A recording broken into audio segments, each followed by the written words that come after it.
All right, let's jump right in. Today, we're going to unpack the wisdom of one of history's absolute masters of communication, Charles Haddon Spurgeon. You might know him as the Prince of Preachers, but honestly, his insights on how to truly connect with people are just as powerful today as they were way back in the 19th century. So let's start with a really powerful idea that's at the core of everything Spurgeon taught. Your message is only as strong as the life you're actually living. Think about it like this. In a world that is just flooded with talk, he says your actions are the gold coins. Your words, they're just pennies. Your life has to be the gold standard that gives your words any real value. So where do you even begin with that? Well, Spurgeon was crystal clear. Before you even think about your delivery or your talking points, you have to start with the one thing you absolutely can't skip, your own character. It's not about the performance you give on stage, it's about who you are when nobody's watching. He was convinced that for any message to have real power, the speaker had to be filled with this deep inner conviction, what he called the Holy Spirit. Without that animating energy, your title, your platform, your perfectly crafted words, they're just an empty name. You're just broadcasting noise, not making a real connection. And I find this fascinating. He lays out these inner qualities that either attract that energy or, well, push it away. Take pride versus humility. For him, the second you start thinking you're a big deal, you lose the power to make a big deal of your message. Same thing with laziness versus passion. Just phoning it in isn't just a bad work ethic, it's like an insult to the message itself. He was also brutally honest about what he called spiritual poisons, the things that just rot a communicator's authenticity from the inside out. And notice, it's not just about the big, dramatic stuff. It's things like being arrogant or irritable or just being insincere. To Spurgeon, these aren't just moral failings, they are communication killers. They make your words hollow. And this is the bottom line. For Spurgeon, your inner life isn't just getting ready for the message, it is the message. He said it perfectly right here, having fire on the lips and ice in the soul. Wow. That means there's a total disconnect between your passionate words and your cold heart. And you know what? An audience can always feel that. You just can't fake the real thing. Okay, so you've worked on the inner life. Now what? Let's move on to the public craft and see how that inner foundation supports some surprisingly practical, hands-on techniques. Because for Spurgeon, having good character was never an excuse for doing sloppy work. Spurgeon saw a great speech not as a messy pile of ideas, but as a carefully built structure. You need a solid foundation, a logical flow where your points march in order like disciplined soldiers, and a structure that actually takes the listener somewhere, lifting them higher. And his big advice? Make it stick.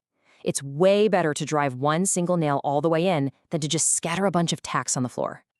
And he had absolutely zero patience for speakers who tried to sound smart by being confusing. He basically said, if you can't explain your point clearly, you probably don't get it yourself. He thought a lot of so-called profound thinkers were just like dry wells. Their depth was just darkness, not actual substance. And this is huge, knowing your audience. He insisted that great communication has to be adaptive. You've got to switch up your language to connect with whoever is in front of you. You can't talk to a room full of academics the same way you talk to guys just off their shift at the coal mine. The core message can be the same, but the delivery has to meet people exactly where they are. You gotta love this. He also had this incredibly sharp and kind of funny eye for all the physical habits that pull focus from the message. He even gave them these hilarious nicknames like the penguin, the guy posturing with his thumbs in his vest, or the mechanical automaton with that one robotic arm gesture. His point was simple. Any weird tick that makes people look at you is a total disservice to your idea. So what was his fix for all these awkward habits? So simple. Stop performing. Stop trying to be someone else. Just be yourself. He believed the absolute best delivery is the one that's so natural you don't even notice it because it's just flowing from who you really are. Okay, so we've got the inner life, we've got the public craft, but why? What's the point of all this hard work? Spurgeon would ask, what is the true goal here? For him, the goal was never, ever just to inform people or to be entertaining. The whole point was to create real, tangible, life-changing results in the people listening. For him, that was the conversion of souls. For us, it might be changing a mind, sparking an action, or shifting a whole worldview. It was never about getting applause. It was about getting results. Which brings us to a pretty incredible story, and it all centers on this one number, 500. See, This number comes from a story Spurgeon loved about a preacher named John Livingston. Back in the 17th century, he was giving this sermon outside, and it starts pouring rain, a torrential downpour. But his message was so focused, so aimed at reaching people's hearts, that an estimated 500 people had a genuine, life-changing experience right there in the rain. That's a powerful picture of a message that is all about impact, not comfort.